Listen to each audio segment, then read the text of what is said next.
not be adopted, that the staff's alternative proposal to establish rider DMR should be adopted, and that the company should be authorized to collect $132.5 million adjusted for federal corporate income taxes per year for 3 years. Further, the Commission finds that the additional modifications and stipulations should be made to ensure that the stipulations as a package benefit ratepayers and public interest, and that stipulations violate no important regulatory principles or practices.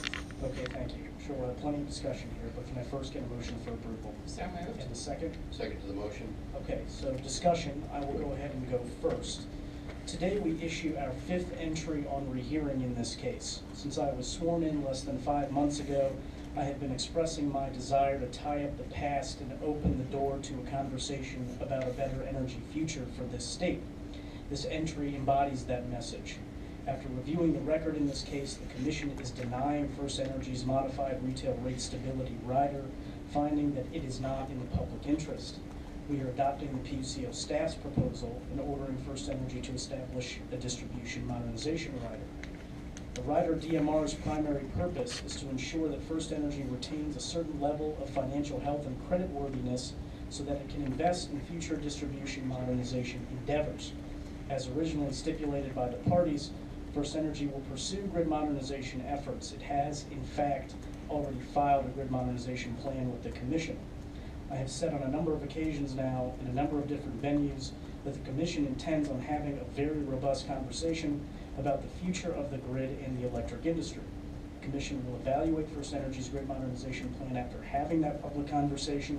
It will then order the companies to implement certain endeavors to advance the electric industry and their footprint for the betterment of their consumers and businesses.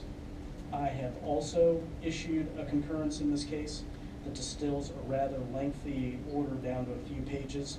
It also provides some commentary on the role of the utility regulator in dealing with the financial health of the utilities it regulates.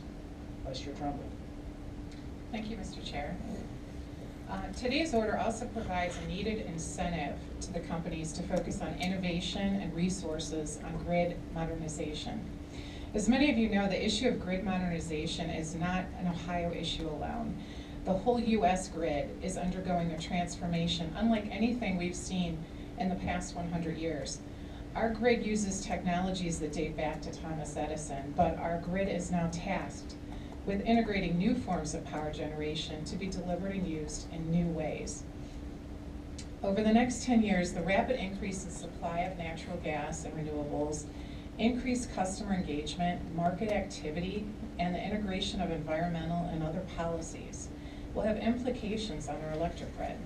It is certainly in the public interest, consistent with state policy, and timely to have this conversation now.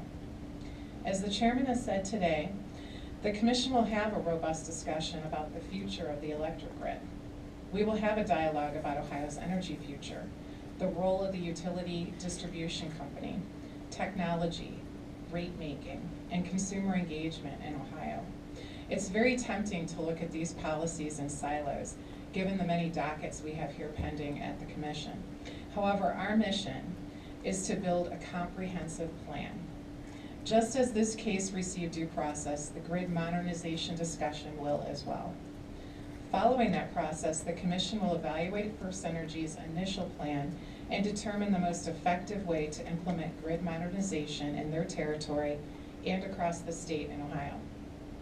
I look forward to working with you, Mr. Chairman, Commissioners, and all stakeholders as Ohio continues the important work of updating our energy highway. Thank you. Thank you, Commissioner Trombley. Commissioner Slavy. Thank you, Mr. Chairman. Mr. Chairman, I filed a concurrence in this opinion, and I'll let the concurrence stand. So, Thank you, sir. And Commissioner Johnson.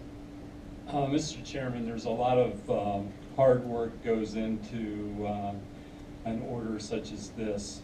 And I want to thank you, Mr. Chairman, for your hard work on this issue.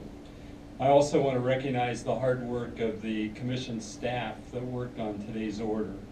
Specifically, I want to thank the attorney examiners, those in the rates and analysis department who worked on the case, our docketing staff who entered thousands of pages of public comments into the record, and the chairman's staff and the commissioner's staff who worked on this.